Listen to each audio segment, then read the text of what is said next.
Hello बच्चों, let's see the question. कह रहा है कि the correct formula of borax. तो बताइए, कह रहा है कि बोरेक्स का करेक्ट फॉर्मूला बताइए बेटा।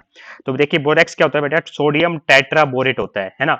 इसका जो फॉर्मूला होता है बेटा, date is Na2B4O7 dot 10S2 होता है। क्या होता है बेटा? Na2B4O7 डॉट 10S2 होता है बेटा हमारे बोरेक्स का फॉर्मूला। तो और बेटा आप सोचोगे ये तो इस फॉर्म में तो कहीं नहीं दे रखा, कहीं इससे कंफ्यूज तो नहीं हो रहे बेटा? तो एक बार सारी चीज मैं आपको अच्छे से बताऊंगा। देखिए बेटा, जो बोरोक्स होता है ना बेटा, वो कैसे ऑब्टेन होता है वो अलग बात है। हमारा बोरिक एसिड से बना सकते हैं इसको हम। ठीक है, H3BO3 को Na2CO3 के साथ रेड करा के Na2B4O7 बनता है। बाद में बेटा वाटर का एडिशन होके बेटा परफेक्ट जो फॉर्मूला होता है बोरेक्स का, वो होता है Na2B4O7 डॉट 10S2। ठीक है, और ये डेका हाइड्रेट फॉर्म होती है बेटा, जो इसकी मोस्ट कॉमन फॉर्म होती है बोरेक्स की। ठीक है, अब बात आती है बेटा इसकी स्ट्रक्चर की। ठीक है, जब आप स्ट्रक्चर फॉर्मूला लिखोगे ना बेटा, तो आपको दिखेगा कि फॉर्मूला में इसने पता क्या किया बेटा, थोड़ा फॉर्मूला अरेंज करके लिख रखा है। अभी आपको समझ आ जाएगा कैसे। ठीक है, अब मेन हमें बात किस पे करनी है अभी फिलहाल, कि इसकी जो स्ट्रक्चर दिखेगी बेटा वो कैसी होगी, है ना। तो जब भी बेटा सब स्ट्रक्चर बनाई जाती है ना बोरेक्स की, तो इसको रिप्रेजेंट किया जाता है इस फॉर्मूले से बेटा, इस तरीके से। देखिए, Na2 स्ट्रक्चरल फॉर्म में बेटा जब लिखा जाता है तो हम इस तरीके से इसको रिप्रेजेंट करते हैं। Na2B4O5 OH का होल 4 डॉट 8H2। अब क्यों लिखा है बेटा मैंने इस तरीके से?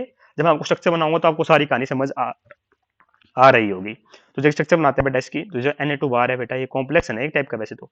देखिए, यहाँ पे चार बोरोन लगा दो बेटा। चार बोरोन है हमारे पास, चार बोरोन है, सही बात है। ठीक है, उसके बाद क्या बेटा? चार ओच लगा दो बेटा। चार ओच दिख रहे हैं आपको? मुझे दिख रहे हैं।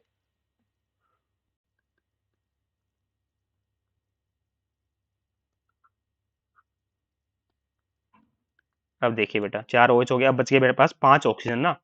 तो एक एक ऑक्सीजन के बीच में लगा दो बेटा ऐसे। ठीक है, एक बच गया ऑक्सीजन, ये ऐसे जोड़ देते हैं इनको। ठीक है, बाहर क्या है बेटा? 8H2 है। इसलिए बेटा इस तरीके से इस फॉर्मूले को लिखा जा सकता है। अब देखोगे आप ऊपर और नीचे दोनों में कुछ खास फर्क नहीं है, ध्यान से देखो बेटा। दो Na फिर B4 ऑक्सीजन बेटा देखिए 7 है, यहाँ पे 5 लिखे हुए हैं। ठीक है, अब ऐसे गिन लीजिए। देखिए 7 और 10 17 ऑक्सीजन होने चाहिए। यहाँ पे कितने बेटा? 5 4 9 9 8 17। हाइड्रोजन देखिए बेटा 8 और 8 8 और 16 24। ठीक है, और ऊपर देखिए बेटा, रुक जाइए ध्यान से गिनिए ना। 8 2 16, 16 और 4 20। ऊपर क्या है बेटा? 10 × 2 20 20। मतलब ये दोनों ही फॉर्मूले सही है, बट जब स्ट्रक्चर बनाते हैं तो इस तरीके से दिखा देते हैं जैसे मैंने यहाँ पे लिखा है बेटा। ठीक, और ये एग्जैक्ट बिल्कुल सही स्ट्रक्चर है बेटा। देखिए नहीं आप, Na2B4 1 2 3 4 ऑक्सीजन बेटा 1 2 3 4 5 अंदर वाली, OH 4 बाहर हो गया और 8H2 बाहर हो गया। तो answer option number 1 is correct. The correct formula of borax is this. ठीक है, इस तरीके से प्रेजेंट कर सकते हैं। और ये फॉर्मूला भी बेटा बिल्कुल करेक्ट अगर लिखा होता तो। दूसरे में क्या कर दिया बेटा? Na2B4O7.4H2 लिख दिया, इनकरेक्ट है बेटा। थर्ड में 8H2 लिख दिया, 8H2 लिख दिया, बट Na2B4O7 इस फॉर्म में लिखे तो डॉट 10H2 आएगा, इसलिए इनकरेक्ट है। फोर्थ में बेटा अगर इस फॉर्म में लिख रहे हो Na2B4O5 OH का होल पावर, तो बाहर 8H2 आना चाहिए था, तो इसलिए इनकरेक्ट है। Hence option number 1 is correct है। I hope you understand the answer. Thank you so much.